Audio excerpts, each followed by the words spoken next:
സുഹൃത്തുക്കളെ, വടകരയിലെ നമ്മുടെ ടീച്ചറമ്മയെ കുറിച്ചാണ് പറയാനുള്ളത്. ടീച്ചറമ്മ എനിക്കിഷ്ടമുള്ള ഒരു രാഷ്ട്രീയ നേതാവായിരുന്നു, ഒരു മന്ത്രിയായിരുന്നു. മാത്രമല്ല 2021 കേരളത്തിൻ്റെ മുഖ്യമന്ത്രി സ്ഥാനത്ത് അവരെത്തുമെന്ന് പ്രതീക്ഷിച്ചിരുന്നു. നിർഭാഗ്യവശാൽ അവർ മന്ത്രിസ്ഥാനത്തേക്ക് പോലും പരിഗണിക്കപ്പെട്ടില്ല. സംസ്ഥാനത്തിൻ്റെ ചരിത്രത്തിലെ ഏറ്റവും വലിയ ഭൂരിപക്ഷത്തിന് നിയമസഭയിലേക്ക് തിരഞ്ഞെടുക്കപ്പെട്ടിട്ട് പോലും. ടീച്ചറമ്മ കുറേ ദിവസങ്ങളായിട്ട് തന്നെ അവരുടെ ബോഡി ലാംഗ്വേജ് കാണുമ്പോൾ നമുക്ക് മനസ്സിലാവുന്ന അവർ ഭയങ്കര ദുർബലയായിട്ടുണ്ട്. പരാജയ ഭീതിയുടെ അങ്ങേ തലയ്ക്കിൽ നിൽക്കുന്നുണ്ട്. അതിൽ രണ്ട് മൂന്ന് കാര്യങ്ങളുണ്ട്. ഒന്ന്, ഒരു വലിയ വിഗ്രഹം നമ്മുടെ മുമ്പിൽ ഉടഞ്ഞു പോകുന്നതിൻ്റെ വലിയ വിഷമമൊക്കെ എനിക്കുണ്ട്. കാരണം ഞാൻ പറഞ്ഞല്ലോ, അവർ CM ആയിട്ട് കാണണമെന്നൊക്കെ ആഗ്രഹിച്ചിരുന്ന ഒരാളാണ്. പക്ഷെ അത്ര വലിയ നല്ല മുതലാണെന്നുള്ള അഭിപ്രായമൊന്നും എനിക്കില്ല. കാരണം കാരായി രാജനും ഇവരുടെയും മക്കൾ തമ്മിലാണ് കല്യാണം കഴിച്ചിട്ടുള്ളത്. കാരായി രാജൻ കൊലപാതക കുറ്റത്തിൽ കൊലപാതകത്തിൽ പ്രതിസ്ഥാനത്ത് ആരോപിക്കപ്പെട്ടിട്ടുള്ള ആളാണ്, ഫസലിൻ്റെ വധക്കേസിൽ. അപ്പോൾ അങ്ങനെയുള്ള ഈ ക്രിമിനൽ മൈൻഡുള്ള ആളുകളുമായിട്ടൊക്കെ യോജിക്കുകയും കൊടിസുനിമാരെ തള്ളിപ്പറയാതിരിക്കുകയും കുഞ്ഞനന്ദന്മാരെ വിശുദ്ധരാക്കി പോസ്റ്റുകൾ ഇടുകയും ഒക്കെ ചെയ്തിട്ടുള്ള ഒരാളുടെ മാനസികാവസ്ഥയെക്കുറിച്ചിട്ടുള്ള നല്ല ബോധമൊക്കെ ഉണ്ട്. അതൊന്നും ഇല്ലാഞ്ഞിട്ടല്ല, പിന്നെ തമ്മിൽ ഭേദം തൊമ്മൻ എന്നുള്ളത്. കാരണം CPM-നകത്ത് മനുഷ്യത്തുള്ള ആൾക്കാരുടെ എണ്ണം വളരെ കുറഞ്ഞു വരുമ്പോൾ എന്തെങ്കിലുമൊക്കെ ചില കാര്യങ്ങൾ പറയുമ്പോൾ കുറച്ച് പക്വതയോടുകൂടി സംസാരിക്കുന്ന ഒരു സ്ത്രീ എന്നുള്ള രീതിയിൽ ഒരു വനിതാ മുഖ്യമന്ത്രി കേരളത്തിൽ ഉണ്ടായി കാണണം എന്നുള്ള ആഗ്രഹമുണ്ട്. കാരണം തമിഴ്നാട്ടിൽ വനിതാ മുഖ്യമന്ത്രി ഉണ്ടായിട്ടുണ്ട്, ഉത്തർപ്രദേശിലുണ്ടായിട്ടുണ്ട്, ദില്ലിയിലുണ്ടായിട്ടുണ്ട്, ബംഗാളിലുണ്ടായി, അങ്ങനെ എത്രയോ സംസ്ഥാനങ്ങളിൽ, ഗുജറാത്തിൽ വനിതാ മുഖ്യമന്ത്രി ഉണ്ടായിട്ടുണ്ട്. എന്നിട്ടും ഈ പ്രബുദ്ധ കേരളം എന്ന് പറയുന്ന നമ്മുടെ മണ്ണിൽ മാത്രമേ വനിതാ മുഖ്യമന്ത്രി ഉണ്ടായിട്ടില്ല. അപ്പോൾ ഒരു വനിതാ മുഖ്യമന്ത്രിയൊക്കെ വന്ന് കാണണം എന്നുള്ളൊരു ആഗ്രഹമുണ്ട്. അവിടെയൊക്കെ തന്നെയാണ് നമ്മൾ മുന്നോട്ട് പോകുന്നത്. പക്ഷേ ഇവരിപ്പോൾ ചെയ്തതെന്ന് വെച്ചാൽ അതിന് പിന്നിൽ ഒരുപാട് കാരണങ്ങളുണ്ട്. ഒന്ന്, ഷാഫിയുടെ ഒരു പൊളിറ്റിക്കൽ ലോഞ്ചിങ് വടകരയിലേക്ക് വന്നത് ഞെട്ടിച്ചുകൊണ്ടുള്ള വരവായിരുന്നു. ഷാഫി വന്നു. ഷാഫിക്ക് എല്ലാ രീതിയിലുള്ള തന്ത്രങ്ങൾ അറിയാവുന്ന ആളാണ്. എനിക്ക് കൃത്യമായിട്ട് അറിയാം. നിലമ്പൂരിൽ നിന്ന്, മലപ്പുറം ജില്ലയുടെ നിലമ്പൂരിൽ നിന്ന്, മഞ്ചേരിയിൽ നിന്ന്, വയനാട് ജില്ലയിലെ കൽപ്പറ്റയിൽ നിന്നൊക്കെ ഷാഫിക്ക് വ്യക്തിപരമായി ബന്ധമുള്ള ആളുകളെ വിളിച്ചിട്ട് അവിടെ നിന്ന് ആളുകളെ വടകരയിൽ എത്തിക്കാൻ ഷാഫിക്ക് കഴിഞ്ഞു. മാങ്കൂട്ടത്തിൽ വന്നു, MK രാഘവനോടെ കാത്തുന്നു. അങ്ങനെയൊക്കെയാണ് ഈ ആൾക്കാരെ അവിടെ കൂട്ടിയത്. മാത്രമല്ല, മുസ്ലിം ലീഗിനെ സംബന്ധിച്ചിടത്തോളം ഒരു കമ്മ്യൂണലായിട്ടുള്ള സാധനം ഉണ്ട് ഇതിനകത്ത്, മതപരമായ ഒരു സാധനമൊക്കെ വന്നിട്ടുണ്ട്. വടകരയുടെ പുതിയാപ്ല എന്നൊക്കെ പറയുമ്പോൾ ഒരു കമ്മ്യൂണൽ എലമെൻ്റ് കയ്യിൽ കൂട്ടിച്ചേർക്കാനുള്ള തന്ത്രപരമായ വൈദഗ്ധ്യം ഷാഫി പ്രകടിപ്പിച്ചിരുന്നു. അതിൻ്റെ ഭാഗമായിട്ട് അങ്ങനെ വന്നു കഴിഞ്ഞപ്പോൾ ഈ മുസ്ലിം ലീഗിനെ സംബന്ധിച്ചിടത്തോളം മലപ്പുറവും പൊന്നാനിയും അല്ലാതെ അവരുടെ 3-ാം സീറ്റ് എന്നുള്ള രീതിയിലെത്തി. കാരണം കേരളത്തിൽ CH മുഹമ്മദ് കോയയ്ക്ക് ശേഷം ഒരു മുസ്ലിം മുഖ്യമന്ത്രി ഉണ്ടായിട്ടില്ല. അതൊക്കെ ഒരു വാസ്തവം തന്നെയാണ്. അതേസമയം 37-ാം വയസ്സിൽ ആന്റണി ആദ്യം മുഖ്യമന്ത്രിയായി ക്രിസ്ത്യൻ സമുദായത്തിൽ നിന്ന്. പിന്നീട് 95-ൽ അദ്ദേഹം കരുണാകരനെ മാറ്റി വീണ്ടും മുഖ്യമന്ത്രിയായി. വീണ്ടും 2001-ൽ മുഖ്യമന്ത്രിയായി. 2004-ൽ അദ്ദേഹം ബാറ്റൺ കൈമാറിയത് ഉമ്മൻചാണ്ടിക്കാണ്. ഉമ്മൻചാണ്ടി 2004 തൊട്ട് 2006 വരെ ഇരുന്നു. പിന്നെ 2011 തൊട്ട് 2016 വരെ ഇരുന്നു. പക്ഷേ മുസ്ലിം വിഭാഗത്തിൽ നിന്ന് പിന്നീട് ഒരു മുഖ്യമന്ത്രി സ്ഥാനത്തേക്കോ ഉപമുഖ്യമന്ത്രി സ്ഥാനത്തേക്കോ ഒന്നും ആരും വന്നിട്ടില്ല. അപ്പോൾ ആര്യടം മുഹമ്മദിനോ MMS-നോ തലേക്കുന്നിൽ ബഷീറിനോ ഒന്നും അതിന് ബാക്കി ഉണ്ടാവാതെ പോയി. ആര്യടം മുഹമ്മദൊക്കെ അതിന് പറ്റിയ ആളൊക്കെ തന്നെയായിരുന്നു, അതിലും സംശയമൊന്നുമില്ല. എനിക്ക് നല്ല മികച്ച പാർലമെൻറ്റേറിയനാണ് TM ജേക്കബും ആര്യടം മുഹമ്മദും എന്നൊക്കെ പറഞ്ഞു കഴിഞ്ഞാൽ എനിക്ക് ആ രീതിയിൽ നിയമനിർമ്മാണ സഭയ്ക്കകത്ത് കൃത്യമായി ഇടപെടുന്ന ആൾക്കാർ എന്നുള്ള രീതിയിൽ എനിക്ക് നല്ല ബഹുമാനമുണ്ട്. പക്ഷേ അവർക്കൊന്നും എത്താൻ പറ്റില്ല. പക്ഷേ ഷാഫിയിൽ അങ്ങനെ പ്രതീക്ഷ വെച്ച് നിർത്തുന്ന, പ്രത്യേകിച്ചും അരക്ഷിതാവസ്ഥയിൽ നിൽക്കുന്ന മുസ്ലിം സമൂഹത്തിനകത്ത് ഞങ്ങളുടെ ഒരാൾ വരും എന്നുള്ള പ്രതീക്ഷ 2021-ൽ തന്നെ പ്രതിപക്ഷ നേതൃസ്ഥാനത്തേക്ക് തന്നെ VD സതീഷിനോടൊപ്പം തന്നെ ഉയർന്നു വന്നൊരു പേരായിരുന്നു ഷാഫിയുടേത്. നമ്മളോടൊക്കെ ഒരുപാട് പേര് വിളിച്ച് സംസാരിച്ചിട്ടുണ്ട്, നിങ്ങൾ അങ്ങനെ ആ ആംഗിളിൽ സ്റ്റോർ ചെയ്യണം എന്നുള്ളത്. കാരണം അവരുടെ ഉള്ളിലുള്ള, ഞാൻ പറഞ്ഞല്ലോ, ഈ ഒരു ഇൻസെക്യൂരിറ്റി ഫീലിങ്ങിൽ നിന്നുണ്ടാവുന്നൊരു സാധനമാണ് ഞങ്ങൾ പരിഗണിക്കപ്പെടുന്നില്ല എന്നുള്ള, അർഹമായ പരിഗണന ലഭിക്കുന്നില്ല എന്നുള്ളതൊക്കെ തോന്നല്. പക്ഷേ ഈ അർഹമായ പരിഗണന പലതും ലഭിക്കാതിരിക്കുന്നത് ഈ PFI-കാരനെയും കൈവിട്ടുകാരനെയും ഒക്കെ തള്ളി പറയാൻ നിങ്ങൾ കാണിച്ചിട്ടുള്ള വിമുഖത കൊണ്ടാണ് എന്നുള്ളത് ഞാൻ അവരോട് പറഞ്ഞിട്ടുണ്ട്. എന്തായിരുന്നാലും ഈ പുതിയാപ്ല സംഭവം ഒക്കെ ഇങ്ങനെ വന്നു കഴിഞ്ഞപ്പം ഈ ഷാഫി അവിടെ ഒരു മൈലേജ് ഉണ്ടാക്കിയെന്ന് കണ്ട സമയത്ത്, പ്രത്യേകിച്ചും ഷാഫിക്ക് തന്നെ അവസാനം ഒരു ആശങ്ക ഉണ്ടായി. കാരണം ഒരു കമ്മ്യൂണൽ കൺസോൾട്ടേഷനിലേക്ക് പോകുമ്പോൾ ഈ കാരണം കൊണ്ട് എനിക്ക് ഹിന്ദു വോട്ടുകൾ നഷ്ടപ്പെട്ടു പോകും എന്നുള്ള ഭീതിയിൽ നിന്നും ഒക്കെയാണ് ഒരു ബാലൻസിങ് ഷാഫി നടത്തിയിട്ടുണ്ട്. ഷാഫി തുടക്കത്തിലേ ബാലൻസിങ് നടത്തിയിട്ടുണ്ട്. ഉമ്മൻചാണ്ടിയുടെ ചൗകുടീരത്തിൽ പോയിട്ട് പ്രാർത്ഥിച്ചു. അത് ഇസ്ലാം മത ആചാരപ്രകാരം ചൗകുടീരത്തിൽ പോയിട്ട് പ്രാർത്ഥിക്കുന്നതിനകത്ത് എങ്ങനെയാണെന്നുള്ളത് എനിക്കറിയില്ല. അങ്ങനെ ചൗകുടീരത്തിൽ പോയിട്ട് ഞാൻ എൻ്റെ പപ്പയുടെയും മമ്മിയുടെയും പോലും അവിടെ പോയിട്ട് പ്രാർത്ഥിച്ചിട്ടൊന്നുമില്ല. അങ്ങനെ പോയിട്ട് പ്രാർത്ഥിച്ചിട്ട് പ്രത്യേകിച്ച് കാര്യമില്ല എന്നുള്ള വിശ്വാസത്തിൽ നിൽക്കുന്ന ഒരാളാണ് ഞാൻ. എന്തായിരുന്നാലും അവിടെ പോയിട്ട് ആ നാടക കളിയൊക്കെ നടത്തി, ആൻഡ്വാനണി നടത്തി, കൊടുക്കുന്നൂർ സുരേഷ് നടത്തി, മത്സരിച്ച് നാടകങ്ങളൊക്കെ നടന്നു. കാരണം ഈ ഉമ്മൻചാണ്ടിയുടെ ട്രെൻഡായിട്ട് നിൽക്കുകയാണ് അതിൻ്റെ ഭാഗമായിട്ട്. അത് കഴിഞ്ഞിട്ട് പിന്നീട് ഷാഫി ഈ തെരഞ്ഞെടുപ്പിലെ ഈ നോമിനേഷൻ കൊടുക്കുന്ന സമയത്ത് ഷാഫിയുടെ ഏറ്റവും വലിയ വൈദഗ്ധ്യം എല്ലാം പുറത്തെടുത്തു. ഞാൻ പറഞ്ഞല്ലോ, നന്നായിട്ട് സ്ട്രാറ്റജി അറിയുന്ന ഒരാളാണ്. പൊളിറ്റിക്കൽ സ്ട്രാറ്റജി അറിയാവുന്ന, ഇലക്ഷൻ സ്ട്രാറ്റജി അറിയാവുന്ന ഒരാളാണ് ഷാഫി. അല്ലെങ്കിൽ അതിന് പറ്റിയ ആൾക്കാർ ഷാഫിയുടെ കൂടെയുണ്ട്. അങ്ങനെ ഷാഫി ഈ പിന്നെ പുതിയാപ്ല ഇമേജ് മാത്രം പോരാ എന്നുള്ള തോന്നലിൽ നിന്ന് ഷാഫി എന്ത് കാട്ടി? ഷാഫി ഒരു വശത്ത് അച്ചുമ്മനെയും ഒരു വശത്ത് കെ രമയെ നിർത്തിക്കൊണ്ട് ഈ നോമിനേഷൻ കൊടുക്കാൻ വേണ്ടി പോയി, റോഡ് ഷോ നടത്തിയൊക്കെ നടത്തി. അതെല്ലാം ഷാഫിയുടെ ഒരു വിജയമായിട്ട് തന്നെ ഞാൻ കാണുന്നു. കാരണം ചെറുപ്പക്കാരെന്നുള്ള രീതിയിലുള്ള നല്ലതാണ്. പക്ഷേ ഷാഫിയുടെ മുമ്പിൽ ഞാൻ തോറ്റു പോകുന്നുള്ള പേടിയിൽ ടീച്ചറമ്മ കാണിച്ച പണി എന്താ? ടീച്ചറമ്മ പറയുകയാണ്, പിന്നെ ലോകത്ത് ആരും കണ്ടിട്ടില്ല, ടീച്ചറമ്മ മാത്രമേ കണ്ടിട്ടുള്ളൂ. ടീച്ചറമ്മ പറയാണ്, എൻ്റെ തല മോർഫ് ചെയ്തിട്ട് വേറെ ഫോട്ടോ ഒട്ടിച്ചിട്ട് പിന്നെ അല്ല എൻ്റെ മുഖം ഒട്ടിച്ചിട്ട് വേറെ ഉടൽ വെച്ചിട്ട് കൊടുത്തു. ഞാൻ പറയട്ടെ, ഈ ഇത്രയും പ്രായമുള്ള ടീച്ചറമ്മയുടെ ശരീരഘടന കണ്ടാൽ മനുഷ്യന് മനസ്സിലാവില്ലേ അത് ഫേക്കാണെന്നുള്ളത്. അപ്പോൾ അങ്ങനെ ഒരു പണി എനിക്ക് തോന്നുന്നില്ല UDFകാരോ BJPക്കാരോ ചെയ്യുന്നുള്ളത്. അവർ പറയുന്നത് ഷാഫി ചെയ്തു എന്നുള്ള രീതിയിലാണ് പറയുന്നത്. BJPക്കെതിരെ അങ്ങനെ ഒരു ആരോപണമില്ല. എന്നാൽ പിന്നെ ഇത് ആരാ ചെയ്തതെന്നുള്ളത് എങ്ങനെ ഒരു ഷാഫി ചെയ്തു അല്ലെങ്കിൽ UDF ചെയ്തു, കോൺഗ്രസ് ചെയ്തു എന്ന് എങ്ങനെ പറയണേ? ഇങ്ങനെ സാധനം വന്നാൽ എന്താ BJPക്കാരെ സംശയിച്ചുകൂടെ? സംശയിച്ചിട്ടില്ലല്ലോ. അതായത് BJPക്കാർ അങ്ങനെ ചെയ്യാത്ത മാന്യന്മാരാണെന്നുള്ള ബോധം ടീച്ചറമ്മയ്ക്ക് ഉണ്ടായിട്ടാണോ എന്ന് എനിക്കറിയില്ല, CPM ഉണ്ടായിട്ടാണോ എന്നുള്ളത്. ടീച്ചറമ്മ പിന്നെ പറഞ്ഞു പെട്ടുപോയ അവസ്ഥയിലെത്തി.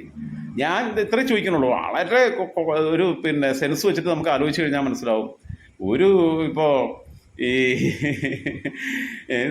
മറ്റേ എന്താണ് സണ്ണി ലിയോണോ അതാ അവരെ, അല്ലെങ്കിൽ നമ്മളിവിടെ ഉണ്ടല്ലോ അണിറോസിൻ്റെ ശരീരത്തിൻ്റെ മേലെ നമ്മളെ പിന്നെ ജയപ്രദയുടെയോ ഹേമമാലിനിയുടെയോ അതാ മുഖം മുട്ടിച്ച് വെച്ച് കഴിഞ്ഞാലും ഈ ശരീരവും മുഖം തമ്മിലൊരു ബന്ധമില്ല എന്നുള്ളത് മനസ്സിലാവില്ലേ? ആണായാലും പെണ്ണായാലും ഒക്കെ പ്രായം ചെല്ലുന്നതിനനുസരിച്ച് ശാരീരികമായ അവസ്ഥകൾക്കകത്ത് മാറ്റം വരുമല്ലോ. അപ്പോൾ ഇതൊന്നും തിരിച്ചറിയാൻ പറ്റാത്തൊരു നല്ല മലയാളികൾ എന്നുള്ള സാമാന്യ ബോധം വേണം. മറ്റൊന്നും ഇങ്ങനെ പോൺ വീഡിയോ വേറെ ലോകത്തിന് മനുഷ്യനും കണ്ടിട്ടില്ല. അത്രേ ടീച്ചറമ്മ മാത്രമേ കണ്ടിട്ടുള്ളൂ എന്നുള്ള ഇപ്പോൾ ഉള്ള വിവരം. വേറെ ആരും കണ്ടിട്ടില്ല. ഇങ്ങനെ സാധനത്തെക്കുറിച്ച് വേറെ ആരും കണ്ടിട്ടില്ല. എവിടെയും സാമൂഹിക മാധ്യമങ്ങളിൽ പ്രചരിച്ച് ഞാൻ കണ്ടിട്ടില്ല. ഫോൺ വീഡിയോ കാണുന്നതൊന്നും മോശമാണെന്നുള്ള അഭിപ്രായമോ പിന്നെ അങ്ങനത്തെ സദാചാര പോലീസിങ്ങിനൊന്നും ഞാൻ പോകില്ല. ഞാനത് കണ്ടിട്ടുണ്ട്. കൊച്ചു പുസ്തകങ്ങൾ വായിക്കേണ്ട പ്രായത്തിൽ സ്കൂളിൽ പഠിക്കുന്ന കാലത്തും പിന്നെ പ്രീഡിഗ്രി കാലഘട്ടത്തിലും അത് വായിച്ചിട്ടുണ്ട്. ഇപ്പോൾ അതുകൊണ്ടൊക്കെ ആരെങ്കിലും വന്നു കഴിഞ്ഞാൽ പോടപ്പില്ലേന്ന് പറയും. കാരണം അതൊക്കെ അതൊക്കെ അറിഞ്ഞിരിക്കേണ്ട, അനുഭവിച്ചു പോകേണ്ടുന്ന പ്രായത്തിൽ അതൊക്കെ ചെയ്യണം എന്നുള്ള അഭിപ്രായക്കാരൻ തന്നെ. അങ്ങനെ ചെയ്യാത്ത ആൾക്കാരാണ് ഈ വയസ്സുകാലത്ത് ബസ്സിൽ കയറിയിട്ട് പിള്ളേരെ പിടിക്കാൻ പോണേ, തോണ്ടാൻ പിടിക്കാനൊക്കെ പോണേ. അപ്പോൾ അതുകൊണ്ട് പിന്നെ അതിനൊന്നും ഞാൻ വലിയ കുറ്റമായിട്ട് കാണില്ല. പക്ഷേ ഈ വയസ്സുകാലത്ത് ടീച്ചറമ്മ ഇങ്ങനെ പോൺ വീഡിയോസ് ഒന്നും തിരഞ്ഞു പോയി കാണാതിരിക്കുക. കാരണം അവരിത് കണ്ടിട്ടുണ്ടെങ്കിൽ അവരിത് ഈ സൈറ്റിലൊക്കെ കയറിയിട്ട് നോക്കിയിട്ടാണല്ലോ കാണണേ എന്നുള്ളത് എനിക്ക് മാത്രം പറയാനുള്ളൂ. കാരണം എന്ന് വെച്ചാൽ പിന്നെ ആ പ്രായമൊക്കെ കഴിഞ്ഞു പോയിരുന്നേ, മക്കൾ കല്യാണം കഴിഞ്ഞു, കൊച്ചുമക്കളൊക്കെ ആയി. അപ്പോൾ കുറച്ചുകൂടി ഒരു പിന്നെ ആ രീതിയിലൊക്കെയുള്ളൊരു എത്തിക്സൊക്കെ വെച്ച് പുലർത്തുന്നത് നന്നായിരിക്കും. ഇപ്പം നമ്മളൊന്നും ഇപ്പോൾ കാണാറില്ല, കണ്ടിട്ടുണ്ട്, വായിച്ചിട്ടുണ്ട്, ഒക്കെ ഉണ്ട്. അപ്പോൾ എനിക്ക് തോന്നുന്നത് ടീച്ചറമ്മ ഈ പോൺ വീഡിയോസ് കാണുന്നൊരു സ്വഭാവം ഉണ്ടെങ്കിൽ, അങ്ങനെ ഒരു ദൗർബല്യം അവർക്കുണ്ടെങ്കിൽ, ബലഹീനത അവർക്കുണ്ടെങ്കിൽ ഒന്നുകിൽ ഡോക്ടറെ കണ്ടിട്ട് ചികിത്സിക്കുക, എന്നിട്ട് ഇതൊക്കെ കാണാതിരിക്കുക. പിന്നെ ചിലപ്പോൾ ഇങ്ങനെ എന്താ വെച്ചാൽ പ്രായത്തിൻ്റെ ഭാഗമായി ഇങ്ങനെ കാണുമ്പോൾ ഇതെൻ്റെ മുഖം പോലെയുണ്ടോ എന്നൊക്കെയുള്ള തോന്നിപ്പോവും. അല്ലാതെ ടീച്ചറമ്മ പോൺ വീഡിയോസിൽ അഭിനയിച്ചു എന്നോ അല്ലെങ്കിൽ ടീച്ചറമ്മ അത്തരം സാഹചര്യങ്ങളിലേക്ക് പോയിന്നോ എന്ന് ഞാൻ പറയുന്നില്ല. പക്ഷേ പോൺ വീഡിയോസ് കാണുന്ന ഒരു സ്വഭാവ വൈകൃതമുണ്ടെങ്കിൽ അവർ തീർച്ചയായിട്ടും ചിലപ്പോൾ അറിയാതെ ആരെങ്കിലുമൊക്കെ പോൺ വീഡിയോസ് എടുക്കാനുള്ള സാധ്യതയും കൂടി ഉണ്ട് എന്നുള്ളതും കൂടി മനസ്സിലാക്കണം. എന്തായിരുന്നാലും ഇപ്പോൾ ഉള്ളൊരവസ്ഥ എന്ന് പറഞ്ഞു കഴിഞ്ഞാൽ, ഇപ്പോൾ ഞാൻ പറഞ്ഞല്ലോ, ഇപ്പോൾ ഇവർ എല്ലാവരും കൂടിയിട്ട് പിന്നെ ഷാഫിക്ക് വേണ്ടിയിട്ട് നല്ല മൈലേജ് ഉണ്ടാക്കുന്നുണ്ട്. ഷാഫിയുടെ മൈലേജ് ഒന്നുകൂടെ കൂട്ടിക്കൊടുക്കുന്ന പണി PR വർക്ക് ടീച്ചറമ്മ ഏറ്റെടുത്തു. പ്രഫുൽ കൃഷ്ണ നല്ല മികച്ച കാൻഡിഡേറ്റാണ് BJPയുടേത്. പ്രഫുലും ഒരു 1 ലക്ഷം വോട്ടിന് മേലെ പിടിക്കും എന്നുള്ള സ്ഥിതിയുണ്ട്. പിന്നെ ടീച്ചറമ്മയെ പോലുള്ള ആൾ സംസ്ഥാന രാഷ്ട്രീയത്തിൽ തന്നെയാണ് നിൽക്കേണ്ടതെന്നുള്ള അഭിപ്രായമാണ്. അവർക്ക് ഇത്തരം വീക്ക്നെസ്സുകൾ ഉണ്ടെങ്കിൽ അത് തിരുത്തിയിട്ട് സംസ്ഥാന രാഷ്ട്രീയത്തിലാണ് നിൽക്കേണ്ടത്. ഞാൻ പറഞ്ഞില്ലേ, ഈ കൊലപാതകികളോടും പിന്നെ ഈ ഗുണ്ടാ സംഘത്തോടും ഒക്കെ പിന്നെ കോംപ്രമൈസ് ചെയ്യുന്ന രീതിയും സ്വഭാവവും ഒക്കെ മാറ്റി. കാരണം ഒരു സ്ത്രീയും കൂടിയാണ്, ഒരമ്മയാണ്. അവർ ഈ കൊലപാതക രാഷ്ട്രീയത്തിനെതിരായിട്ട് ഏറ്റവും ശക്തമായിട്ട് രംഗത്ത് വരുന്നത്. ഞാൻ പറയട്ടെ, ഉമ്മച്ചേച്ചിയും രമചേച്ചിയും എന്ത് മനോഹരമായിട്ടാണ് സംസാരിച്ചത്. ഞങ്ങൾ ഈ വിഷയത്തിൽ ടീച്ചറമ്മയുടെ കൂടെയാണെന്ന് പറഞ്ഞു. വയനാട്ടിലെ സ്ഥാനാർത്ഥി ആനി രാജ ഈ പിന്നെ മറ്റേ പത്മജിക്കെതിരെ മുരളി ഒക്കെ മോശമായിട്ട് പറയുകയും ഗണേശൻ പിന്നെ രാഹുൽ മാങ്കൂട്ടത്തിൽ മോശമായിട്ട് പറയുകയും ചെയ്തപ്പോൾ ഞങ്ങൾ ആനി രാജ പറയുമ്പോൾ രാഷ്ട്രീയമായി കോൺഗ്രസിനോട് നേരിട്ട് എതിരിടുക. അവർ പറഞ്ഞത് പിന്നെ തെറ്റാണ് ചെയ്തത്, അങ്ങനെ പറയാൻ പാടില്ല എന്ന് പറഞ്ഞു. ആ ഉയർന്ന ഒരു ബോധം, രാഷ്ട്രീയ ബോധം ഒരു വനിത എന്ന രീതിയിൽ അവർ പ്രകടിപ്പിക്കണം എന്നാണ് എൻ്റെ ആഗ്രഹം. പ്രകടിപ്പിക്കുന്നതൊക്കെ പ്രതീക്ഷിക്കാനേ നമുക്ക് പറ്റുള്ളൂ. കാരണം എന്ന് വെച്ചാൽ ഇവർക്ക് പോലും തിരിച്ചറിവില്ല. കാരണഭൂതൻ ഇവരെ ഒതുക്കാൻ വേണ്ടി പറഞ്ഞയച്ചതാ. കാരണഭൂതൻ അറിയാം, ഇവിടെ നിന്ന് കഴിഞ്ഞാൽ എനിക്ക് പണിയാണ്, ഞാൻ മാറേണ്ടി വന്നു കഴിഞ്ഞാൽ ഇവർ മുഖ്യമന്ത്രി സ്ഥാനത്തേക്ക് ക്ലെയിം ചെയ്യാൻ ഏറ്റവും യോഗ്യയായിട്ടുള്ള സ്ത്രീയാണ്, CPMന്റെ കേന്ദ്ര കമ്മിറ്റി അംഗമാണ്. അതൊന്നും ഈ സീസറമ്മക്ക് ബോധ്യമില്ല. പിന്നെ പാർട്ടി നിർബന്ധിച്ചു അതുകൊണ്ട് ഞാൻ മത്സരിച്ചു എന്നൊക്കെ പറയണത് വെറുതെ ഉഡായിപ്പാ. പാലോളി മുഹമ്മദ് കുട്ടി പൊന്നാനിയിൽ 2 തവണ മത്സരിച്ച് വിജയിച്ചതിന് ശേഷം 3ാമത്തെ ടൈമിലും അദ്ദേഹം തന്നെ നിൽക്കണം എന്നുള്ളത് പാർട്ടി ആവശ്യപ്പെട്ടപ്പോഴും ഞാൻ ഇനി പാർലമെന്ററി രാഷ്ട്രീയത്തിലേക്ക് ഇല്ല എന്ന് പറഞ്ഞതാണ്. അപ്പോൾ അധികാര ഭ്രമമുള്ളതുകൊണ്ടൊക്കെ തന്നെയാണ് നിൽക്കുന്നത്. അല്ലാതെ അതൊക്കെ മനുഷ്യനെ പറ്റിക്കാൻ വേണ്ടി പറയാം ഞാൻ നിൽക്കില്ല എന്ന് ഞാൻ തീരുമാനിച്ചാൽ ഞാൻ നിൽക്കില്ല എന്ന ഇതിനർത്ഥം. അത് മനസ്സിലാക്കിയാൽ മതി. നിൽക്കാനൊക്കെ ആണെങ്കിൽ നമുക്കും ഒരു ചെറിയ പ്രായത്തിൽ തന്നെ നിൽക്കാനൊക്കെ പറ്റുള്ള അവസരം ഉണ്ടായിരുന്നു. നമുക്ക് നിൽക്കാൻ താല്പര്യമുള്ളിടത്ത് നിന്നിട്ടുള്ളൂ. മഞ്ചേരി എൻ എസ് കോളേജിലെ ചെയർമാനായിട്ടൊക്കെ മത്സരിച്ചെന്ന് പറഞ്ഞാൽ അത് വാശിയോട് കൂട്ടി തന്നെ നിൽക്കണം എന്നുള്ളത് തീരുമാനിച്ചതാ. അല്ലാതെ ആരും നിർബന്ധപൂർവ്വം പിടിച്ച് എൻ്റെ അനിയത്തിയോട് പിന്നെ വൈസ് ചെയർമാനായിട്ട് ഒക്കെ നിൽക്കാൻ 3 വർഷം തുടർച്ചയായിട്ട് അവർ പറഞ്ഞതാണ്. അവൾ ഓരോ കാൻഡിഡേറ്റിനെ നിർത്തി കൊടുക്കരുത്. നിൽക്കില്ല എന്ന് പറഞ്ഞു കഴിഞ്ഞാൽ നിൽക്കില്ല എന്നർത്ഥം. എന്നിട്ട് സ്വരാജ് വന്നിട്ട് അവളോട് സംസാരിച്ചിട്ടുണ്ട്. രാജൻ ജോസഫ് എതിർത്തിട്ടാണോ നീ നിൽക്കാത്തതെന്ന് ചോദിച്ചപ്പോൾ അവൾ പറഞ്ഞു ഞാൻ എന്നെ അച്ഛനെന്ന് പറയാം ഞാൻ അച്ഛനോട് ഈ കാര്യങ്ങളും പറയാൻ പോയിട്ടില്ല, എൻ്റെ ഇഷ്ടമാണ്, പുള്ളി പറഞ്ഞാലും ഞാൻ നിൽക്കില്ല എന്നാണ് പറഞ്ഞത്. ഞാൻ അവളോട് സംസാരിച്ചിട്ടുണ്ട്. അവസാനം അവൾ ഫൈനൽ ഇയറിന് പഠിക്കുമ്പോഴെങ്കിലും അവളെ നിർത്താൻ വേണ്ടിയിട്ട് അന്ന് ഗോപാലകൃഷ്ണൻ, ഉണ്ണി അവരൊക്കെ എന്നോട് സംസാരിച്ചപ്പം സമീറൊക്കെ സംസാരിച്ചപ്പോൾ ഞാൻ അവളോട് സംസാരിച്ചിട്ടുണ്ട്. നിനക്ക് നിന്നുകൂടെയെന്ന് ചോദിച്ചിട്ടുണ്ട്. അപ്പോൾ അവിടെ നിന്ന് എനിക്കതൊന്നും കേൾക്കണ്ടെന്ന് പറഞ്ഞു. ഞാൻ ഇലക്ഷനൊന്നുമില്ല വർക്കിലൊക്കെ ആണല്ലോ എന്നാണ് പറഞ്ഞത്. അപ്പം നിൽക്കണ്ടെന്നുണ്ടെങ്കിൽ നിൽക്കണ്ട എന്ന് തന്നെ അർത്ഥം. എനിക്ക് നിൽക്കാൻ താല്പര്യമുള്ളതുകൊണ്ട് ഞാൻ നിന്നേ. എനിക്ക് ചെയർമാനായിട്ട് മത്സരിക്കണം എന്നുള്ള വാശി ഉണ്ടായിരുന്നു അന്നത്തെ. അപ്പോൾ പാലോളി നിൽക്കാതിരുന്നത് പാലോളിക്ക് താല്പര്യമില്ലാത്തതുകൊണ്ടാണ് നിൽക്കാതിരുന്നത്. അപ്പോൾ ഇവരൊക്കെ നിന്ന് പാർട്ടി പറഞ്ഞു അതുകൊണ്ട് ഞങ്ങൾ കേൾക്കും. എല്ലാ പാർട്ടിക്കാരും പറഞ്ഞ സ്വഭാവമാണ് ഉഡായിപ്പ്. ഇവന്മാർക്കെല്ലാം ആഗ്രഹമാണെന്നേ, താല്പര്യമുള്ളതുകൊണ്ടാണ് നിൽക്കണേ. എന്തായിരുന്നാലും സീസറമ്മയ്ക്ക് അങ്ങനെ ഒരു വീക്ക്നെസ് ഉണ്ടെങ്കിൽ, ഈ പോൺ വീഡിയോസൊക്കെ കാണുന്ന വീക്ക്നെസ് ഉണ്ടെങ്കിൽ ഈ പ്രായത്തിൽ അത് ഒഴിവാക്കേണ്ടതാണ് എന്നുള്ള ഒരു മകൻ്റെ പ്രായത്തിലുള്ള ഒരാൾ എന്നുള്ള രീതിയിലുള്ള എൻ്റെ അഭ്യർത്ഥന അതാണ്. 2, ഇത്തരം ഉഡായിപ്പും കൊണ്ടൊക്കെ നടന്നു കഴിഞ്ഞാൽ സീസറമ്മ 8 നിലയിൽ പൊട്ടിപ്പോകാനുള്ള സാധ്യത വളരെ കൂടുതലാണ്.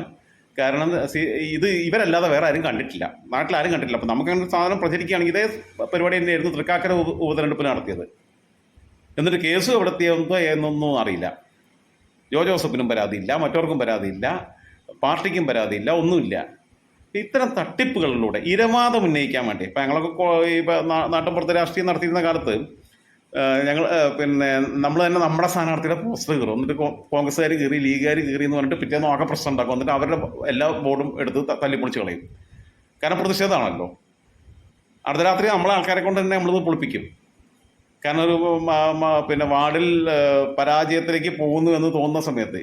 അപ്പോൾ ഇമാതിരി ഉഡായിപ്പൊക്കെ നമ്മൾ കണ്ട് വളരുകയും നമ്മൾ ചെയ്ത് വളരുകയും ചെയ്തിട്ടുള്ള ആളാണ്. അപ്പം നമ്മളടുത്ത് ഇമാതിരി ഉഡായിപ്പും കൊണ്ട് സീസറമ്മ വരരുത് എന്ന് അഭ്യർത്ഥിക്കുകയാണ്. ഞാൻ നേരത്തെ പറഞ്ഞ പോലെ വീക്ക്നെസ് ഉണ്ടെങ്കിൽ മാറ്റണം. അല്ലെങ്കിൽ അത്യാവശ്യമായിട്ട് ഡോക്ടറെയൊക്കെ കണ്ടിട്ട് വേണ്ട കൗൺസിലിങ്ങും കാര്യങ്ങളൊക്കെ നടത്തണം. അത് അവരെ മക്കൾ മുൻകൈ എടുക്കുമെന്ന് പ്രതീക്ഷിക്കുന്നു.